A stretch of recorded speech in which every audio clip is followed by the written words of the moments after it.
Hey yo guys, what's good, what's happening, and what's going on? Welcome to yet another one of these vlogs of mine, and today I just realized something kind of crazy. My neighbor killed his lilac bushes.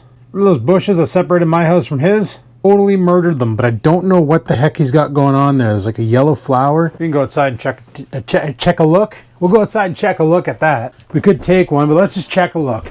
Anyway, in the last video, I bought this thing, the Fitbit Sense, and I used it when I was basically clearing that retaining wall to calculate my calories burned and all that. And I got a little nervous with it because it was reporting like heart rate of 147, and I'm like, really? Because like when I mow the lawn, I never get above a $136. So I was like, what the heck's really going on? I'm like, maybe the heart sensor on this thing's a little bit out of whack, like it's not really bang on. The other day, I put on the Versa, because I still have the Versa. Put the Versa on this wrist, obviously this one on this wrist, and I brought my heart rate up and down, and I looked, and they're both matching. They're both the same, and I'm like, oh, okay, all right. So then I did some reading online, and it's right. The Fitbit sensor is out of whack. It's not accurate. It's actually reading lower than what it really is. And I'm like, what? That's not good. So yeah, like it reads lower. Now, what's nice about the Sense is it has like skin tracking technology, so it can check the temperature of your skin where it's touching. So if you're getting like, if you're stressing yourself physically, you get warmer. It's going to realize that. So it adds that into the effect with the calorie burn. Electrocardiograph on it, the ECG. Pretty cool tool. Fused it twice, both times. Came back and said I got a good heart. I already knew that.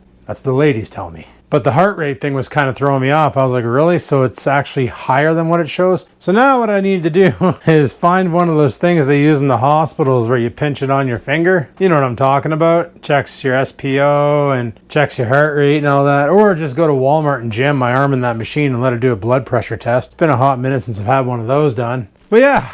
When they told me that, I was like, really? That's crazy. So I know those machines at like Walmart and that by the pharmacy where you just rock your arm into it and it reads your pulse, does your blood test and all that. I know those are pretty damn accurate. Like they don't lie. They tell you what you need to know, when you need to know it, and how you need to know it so that you know it and then you can show it or go see a doctor about it if it's something whack. Anyway, I'm gonna let the dog outside. Let's go take a look at what the hell the neighbor did because I'm kind of curious. All right, Potato, go.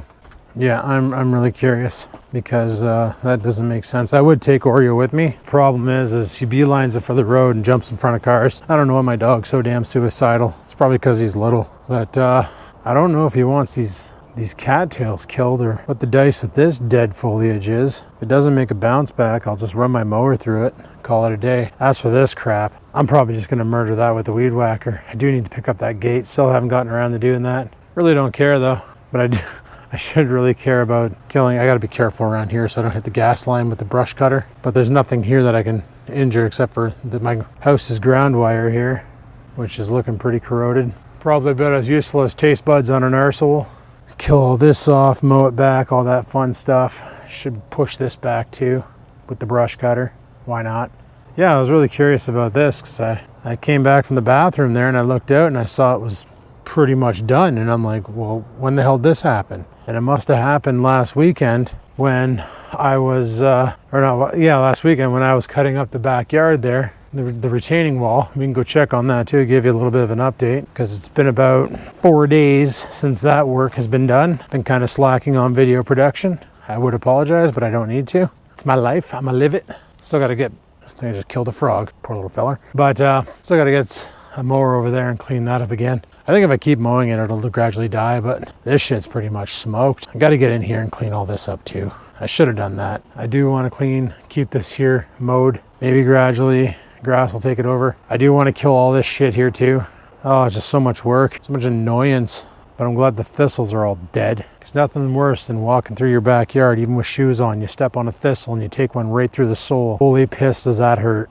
We'll go take a look at how the wildlife is making a return back here. Looks like it's trying. Nothing a quick mower action won't deal with. There's no rocks over here, so I don't have to worry about dinging my new blade. I can't go too deep over there. I gotta get that old fence out of there and either burn it or junk it, because gradually we're gonna build a fence here and connect it to his, because there's a fence beyond there. I'm still not sure what to do about the retaining wall fence. Like, I'm thinking 6 feet off the retaining wall up, put some brackets in it or something to hold the 4x4, and then run a fence like what he has over here. with the panel on one side, panel on the other offsetting. So it gives you privacy, but wind can still get through it, so it's not a wind barrier. Kind of like what they have on their back wall without the lattice work on the top of it. And do that up here, go like 6 feet here, but then down there where it drops 2 feet and all those bricks, get rid of those bricks and go 8 feet up, then 8 feet up, and that way there it'll be a 6-foot fence all the way down, and it should be pretty awesome. That's my thought anyway. It's probably stupid. Probably better off to get somebody over here who knows what the hell they're doing.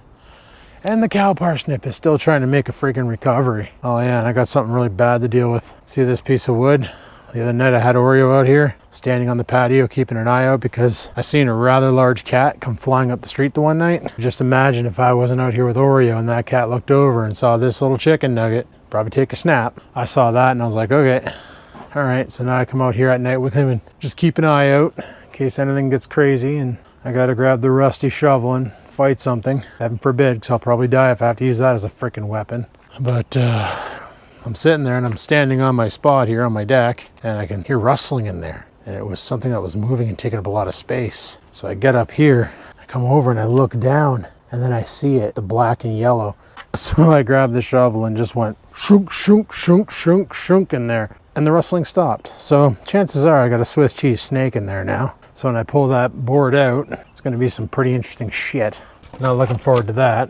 Anyway, like I said, it's pretty late right now, but something I really got to get doing, something we definitely got to do tomorrow or at some point in the time, is we got to deal with this. We got to deal with this mess. This is ridiculous. I got shit in here that I can probably put at the side of the road ferry and get out of here. Like I got a shop vac here sitting on top of a lawnmower. Got a bunch of Tupperware. I don't even know if there's anything in them. I got a freaking coffee can over there. Not even sure why. Got some fertilizer spreaders that I'll probably never freaking use. Just a bunch of junk.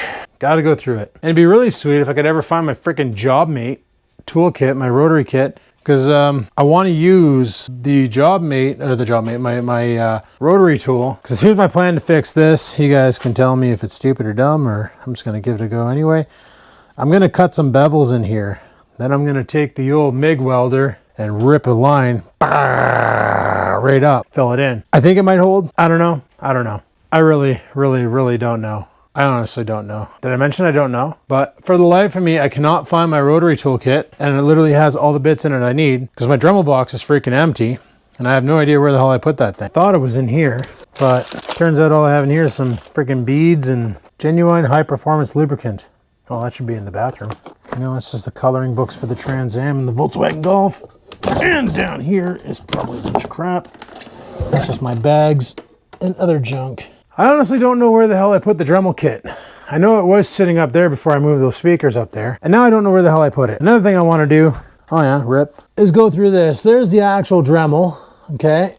There's a bunch of shit in here. It's probably in here somewhere. There's a bunch of gray cases like that one, and there's some other crap in there too and stuff. I want to pull all this out, find out what's good, find out what's crap, chuck it, keep it, whatever. Oh, I got a Ryobi palm sander. This is what I use on the car. Look at me go. I've had Ryobi tools before. I thought they were cool. Go Team Skivinz. Obviously, I haven't spread this out yet, and I still haven't tested out this rod yet. Now, I did go fishing tonight. I decided after work, came home, let the dog out. It was too late, though. You already shit the kitchen. And then decided, you know what? We're going to go let her rip tater chip. So I went down to the point, grabbed the old bait caster out of the back of the truck. And then she was kind of chocolate soup out there.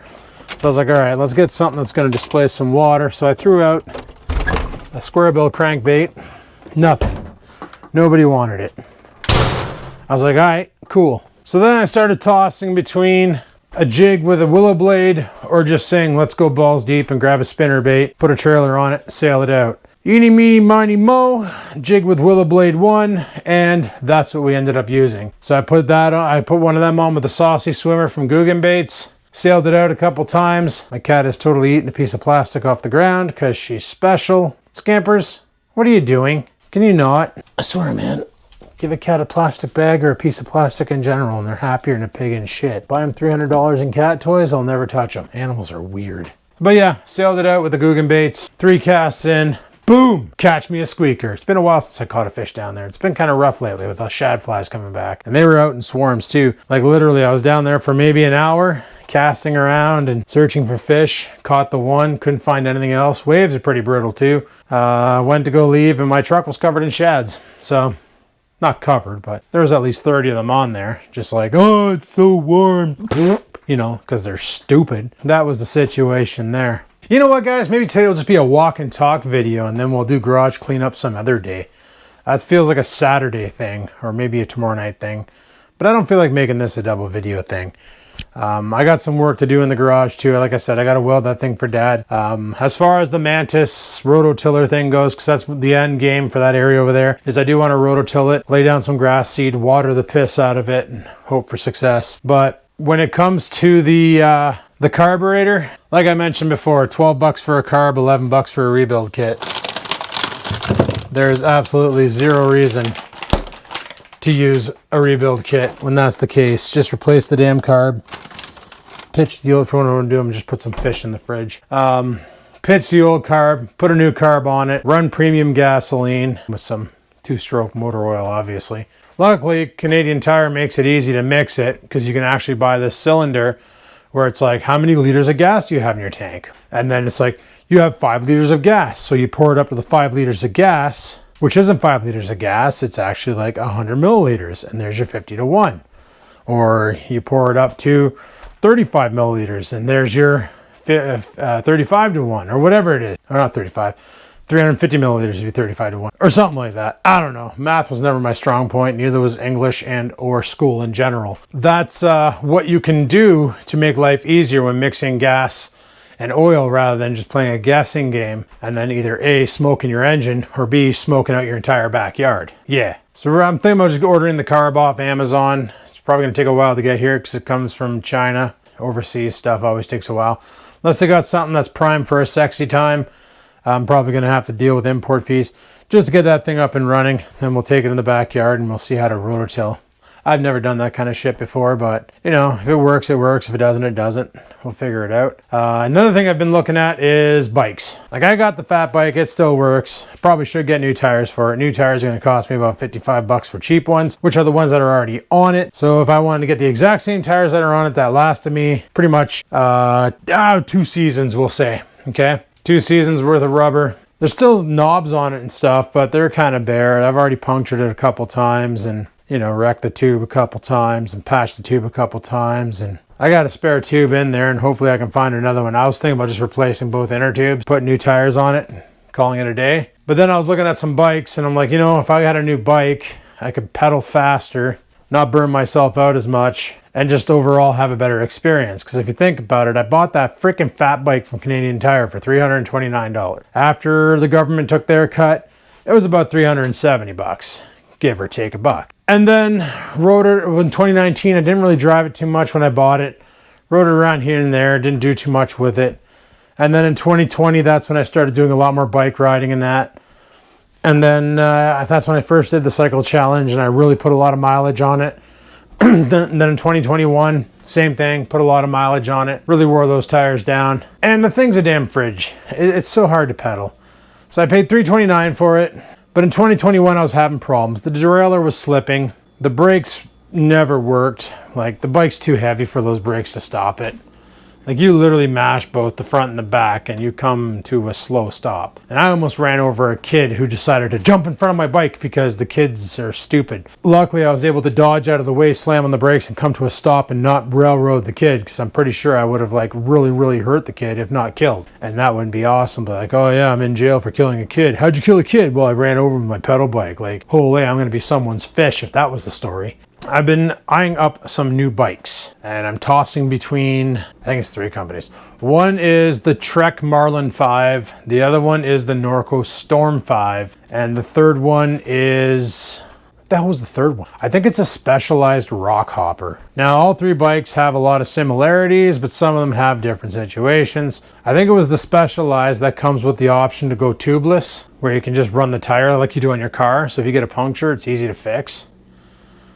You can also run tire slime in it, so it's really easy to fix. But the problem with the rock hopper is it doesn't have locking out which I don't know if that's a big deal. A lot of people say you want to lock out the front. None of them are full suspension, which is what I want. I do not want a full suspension bike because apparently those are power robbing. Like you'll go biking around town and they just rob power because you're pushing on the power drive system, like on the chain, and the strut's robbing half your power right there. And I really don't want to deal with that. So all the bikes are about the same price, $800. That's about all I really want to spend on a bike. Now, the thing with the fat bike is like I mentioned, it was breaking down.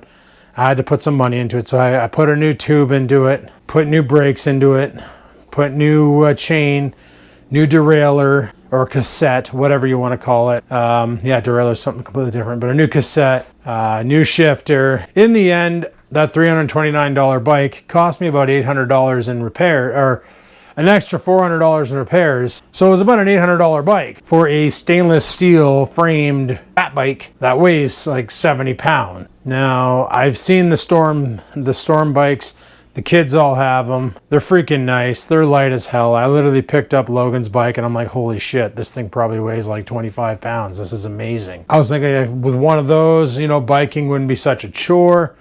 Not saying pedaling the fat bike's that big of a deal, but the moment you get any sort of an incline or any sort of a wind, literally it's a fridge. Like you're really working to make that bike go forward. You're gearing down, you're running in a low gear just so you don't stress out. Now, because I'm not eating sugars or carbs, because I'm trying to lose some weight, get the bedang down, the old fat belly, I don't want to be putting myself too far deep into the cardio zone because I do not have the glucose for that. And when you do that, I mentioned it before, it becomes very catabolic. Your body will start consuming muscle to make up for the sugar it doesn't have. Now, mind you, I could always have sugar before my bike ride just so I have a little bit of a sugar gas tank available so that if I do go into the cardio zone, it doesn't kick my ass. Like wake up in the morning and have some like protein French toast or something that has some sugar in it, some complex carbohydrates, something that I can use while I'm out there. Maybe some French potatoes. No. Some sweet potato French fries or some sweet potato whatever. Just cut them up, put them in the air fryer for a bit, put some butter to them, drive them in my face hole, and then use that there for the endurance when I go into cardio mode so I don't go into a catabolic strain. That could work too, because I know in 2020 doing those bike rides on keto, I would get home and my legs would be like full pump dying. Like it was bad. It wasn't until the one time that like it was like that and we went to a restaurant, we just had some snacks. We had nachos and sweet potato fries that I discovered that sweet potatoes are one hell of an endurance boosting superfood, despite the fact that they're loaded in starch and not even keto. And that's when I was, you guys probably remember that era when I was buying a whole bunch of sweet potatoes. I cut them in half, throw them in the air fryer, cook them up, and then put some Peter Patter powder on them, some Peter Patter powder, and then drive them in my face hole. And that night I go for a bike and do 50 kilometers. And when I got back, I tell you guys, like, man, I had so much endurance. I felt so damn good. This is amazing. The logic behind that is I had the starches, I had the complex carbs to push myself. When I'm lifting weights, I don't need those complex carbs to do that. I don't need, my heart rate never gets into the cardio zone when I'm lifting weights. It usually stays in the fat burn zone according to the old Fitbit, but that could be wrong because like I mentioned about the whole it measuring your heart rate and being off and shit. But it never gets into the cardio zone. Even the old Fitbit Versa never did. And even though I did feel sore after a lift because I'd go, like my back right now is shot. My back, my lats, they hurt like hell because of the workout I did yesterday. It was fun. I just targeted back. I took my little pump sauce here, this friggin' superset, stim free, maximum vacillation pump pre-workout formula, and it's delicious. Took some of that and I just destroyed my back, just went to town on it. Doing like, I came in here, I grabbed this bar here, put her down below, and it did rack pulls off the bottom. I don't want to be banging these weights off the floor and wreck my floor. So I did rack pulls like deadlifts, if you will, but just dropping it on, not dropping it, but placing it back on the rack and going and back on the rack and going and back on the rack and going. I did it with the 50 pounds and then I said, screw it. And I put the 100 pounds on it. That was kind of easy. So then I literally just put 230s on the, or 215s on the end, 30. I really need some more weights in here, or I should just strip this thing here because I never use it. And use that. But I did 130 and I just repped it till my friggin' back wanted to fall out my ass. And then I did lat pull downs like crazy until my lats wanted to rip off my body and, you know, fly off to Egypt. And then I did rows, low rows. But what I did was I leaned in, grabbed it, and then as I brought it back, I leaned in so I could really get that stretch into the lat. And then I did shrugs, and I used the bar once again to do shrugs, but I picked it off the ground. And I used my straps for the shrugs and the deadlifts just so I didn't have to focus on the grip. I could just focus on the movement for the deadlift. I know a lot of people out there are like, oh, straps are for sissies. But honestly, when you're trying to isolate an area like your back and you just want to like annihilate it, just completely get it just engulfed with blood by just beating the living crap out of it with as much weight as you can, as many reps as you can, straps are amazing because now you're not worrying about your forearm tiring out holding that freaking bar. Yeah, you don't have to worry about your forearms tiring out while you're trying to do deadlifts. You don't have to worry about any of that. And same with shrugs, you can just focus on that mind-muscle connection on getting your shoulders as high as possible while lifting that bar, and you're not worrying about dropping the bar because your arms are getting tired. Straps are doing their job, so you can do yours. I do understand why people say that because they're basically trying to work as many muscles as possible. But I've lately discovered that by just doing one day, just picking a muscle that you want to destroy and then doing it. Once you let that muscle recover, it's so much nicer. Like things just feel better. Something I've never tried before and something I'm trying from actually that Ryan Hunniston guy that I watch on YouTube. I don't think his name's Hunniston. It's probably Hunnison or something. I don't know. But I watch a lot of his stuff, and he actually mentioned it about, you know, having a day dedicated to just your arms. Just do curls till you puke, and then do friggin' tricep moves till you puke. You don't have to puke, but you know, what he means is do it till like, to the point where like your arms are completely fried. You know, you go to take a piss and you can't even friggin' unzip your pants because your arms are just not moving. You go have a shower after your workout and you can't wash your hair because the pump's so bad, this is all you can do. Like this is it, this is the max bend.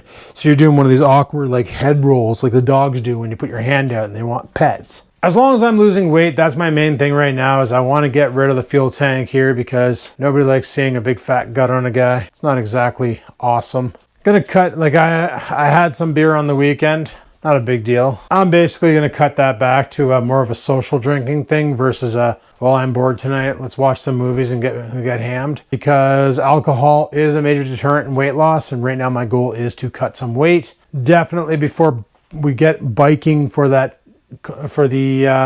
challenge, the Great Cycle Challenge, which by the way, I got this really sick shirt in the mail. Check this out. Pretty friggin' awesome. It's not the jersey for the $500. I haven't raised that much money yet. We're at 141 right now. But let me show you the shirt I'm wearing to work tomorrow. So on the front it says, I'm riding to fight kids cancer. And on the back it says 1 month, 1 goal, fight kids cancer. Funny part about the front is every time I post the link on Facebook, it literally says in the notification section, I'm riding to fight kids. That's all it says. So people think I'm literally starting a UFC where I'm going to come to their house and beat the shit out of their children. It's pretty dope. If that was a charity, I'd probably do it. Thanks for watching. Hopefully you enjoyed today's video. If you did, click that like button. Any questions, comments, concerns, down below they go. Let me know what you think of my welding idea, if it's going to work or if it's going to fail. It's probably going to fail, but let me know nevertheless. Yeah, that about sums it up for me. So until next time, guys, live it to win it. Peace the frig out.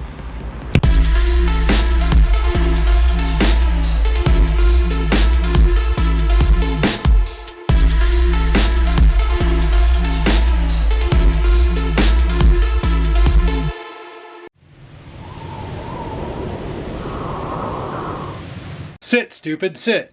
Good dog.